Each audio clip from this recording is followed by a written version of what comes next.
Halo semuanya, saya Halwa Putlakian dengan NIM 27022297750. Jadi hari ini saya akan menjelaskan jawaban nomor 4, dimulai dari 4A.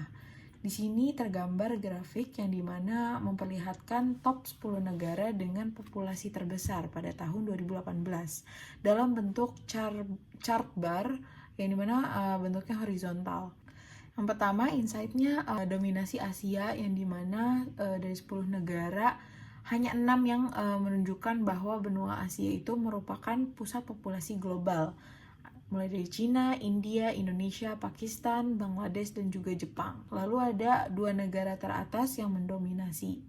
Jadi dibandingkan negara yang lain, Cina dan India ini memiliki populasi jauh lebih besar. Bahkan perbandingan antara Cina dan Amerika, Cina ini memiliki populasi lebih dari 4 kali lipat. Lalu di sini ada Indonesia terdapat dalam posisi keempat. Hal ini menunjukkan bahwa negara Indonesia ini memiliki peran yang signifikan secara demografis di dunia, terutama di kawasan Asia Tenggara. Lalu di sini ada potensi pasar dan tantangan sosial, di mana pasar domestik yang luas akan dimiliki oleh negara yang memiliki potensi ekonomi yang tinggi. Dan yang terakhir ada Nigeria, yang dimana satu-satunya dari Afrika.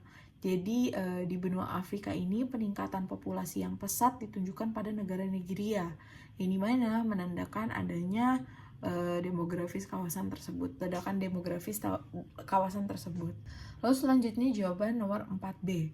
Jadi di sini grafiknya itu menampilkan tren pertumbuhan penduduk Indonesia dari tahun 1960 hingga 2018 dalam bentuk line chart. Pertumbuhan populasinya itu stabil dan konsisten. Jadi jumlah penduduk Indonesia memiliki kenaikan yang konsisten dari tahun ke tahun tanpa adanya penurunan yang drastis gitu.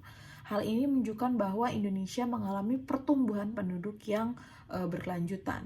Lalu ada percepatan pertumbuhan yang terjadi pada tahun 1960 hingga 2000. Terlihat cukup tajam laju pertumbuhannya, tapi hal ini bisa saja terjadi karena dipengaruhi oleh tingkat kelahiran yang tinggi dan peningkatan angka harapan hidup. Lalu ada laju pertumbuhan cenderung melandai setelah tahun 2000.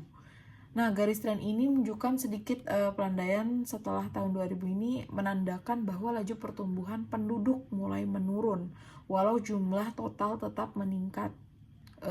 Bisa saja dipengaruhi karena program keluarga berencana atau KB, lalu peningkatan pendidikan dan urbanisasi dari penurunan angka kelahiran. Jumlah penduduk Indonesia sangat signifikan. Jadi Indonesia ini secara tren ya sangat terlihat jelas bahwa salah satu negara yang memiliki jumlah penduduk tertinggi di dunia dan pertumbuhan yang terus meningkat hingga sekarang. Lalu di sini ada jawaban nomor 4C. Grafik yang menunjukkan sumbu X ini itu GDP atau Gross Domestic Product. Sumbu Y ini itu menunjukkan nama negara. Nah, di sini Indonesia untuk menunjukkan perbandingan yang dilakukan highlight dengan pewarnaan merah. Jadi, selanjutnya di sini ada Amerika Serikat dan Cina yang mendominan. Jadi Amerika ini memiliki GDP yang paling tinggi sebesar 20.544 triliun, yang disusul oleh Cina juga sebesar 13.608 triliun. Jadi dua negara ini telah melampaui negara lain, yang mana mencerminkan dominasi ekonomi global. Selanjutnya negara Indonesia ini di peringkat 17. Jadi Indonesia ini memiliki GDP sebesar 1.119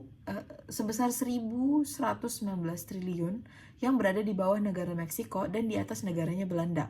Hal ini menunjukkan bahwa Indonesia ini termasuk negara ekonomi menengah atas, namun masih belum masuk top 15 besar di dunia.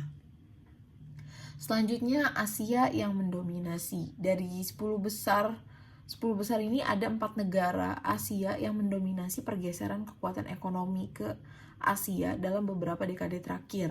Itu ada Jepang, Cina, India, dan juga Korea Selatan. Nah, GDP Eropa ini masih kuat. Meskipun memiliki pertumbuhan yang melambat, Eropa ini masuk dalam 20 besar di dunia memiliki ekonomi yang terkuat ya guys. Selanjutnya peluang Indonesia. Jadi Indonesia ini bisa naik jika reformasi struktural terus peningkatan investasi asing, produktivitas UMKM, dan peningkatan infrastruktur dengan keadaan pendudukan yang besar dan potensi ekonomi digital. 4D. Grafik menggambarkan pertumbuhan PDB Indonesia dari tahun 1960 hingga 2018 yang secara umum menunjukkan bahwa penurunan ini penurunan yang signifikan gitu ya. Sejak awal tahun 2000-an telah terjadi perlambatan yang nyata dalam aktivitas ekonomi. Investasi dan juga konsumsi domestik. Meskipun ada sedikit penurunan sekitar tahun 2008 karena akibat krisis keuangan global dan pemulihan pada tahun 2015 hingga 2016. PDB Indonesia ini masih mampu tumbuh dengan cepat. Pada tahun 2018, PDB Indonesia ini mencapai 85 triliun rupiah, memperkuat posisinya sebagai salah satu ekonomi terbesar di Asia. Secara keseluruhan ini, grafik menunjukkan bahwa pertumbuhan ekonomi Indonesia cukup stabil dan memiliki masa depan yang menjanjikan gitu ya. Nomor 4E, grafik ini memiliki insight yang dimana menggambarkan hubungan antara PDB dan populasi beberapa negara. Meskipun Cina maupun India memiliki populasi yang besar, tapi hanya PDB Cina yang jauh lebih tinggi meskipun memiliki populasi kecil. PDB Jepang itu tinggi, menunjukkan produktivitas yang tinggi. Pakistan dan Indonesia memiliki populasi besar tetapi PDB-nya yang rendah, menunjukkan bahwa potensi ekonomi mereka belum mencapai yang terbaik gitu kan. Australia memiliki potensi kecil tetapi GDP-nya tuh tinggi, yang dimana menunjukkan efisiensi ekonomi secara umum. Grafik ini menunjukkan bahwa jumlah orang tidak selalu sama dengan PDB-nya. Jadi sekian penjelasan nomor 4 dari saya, kurang lebihnya mohon maaf, terima kasih.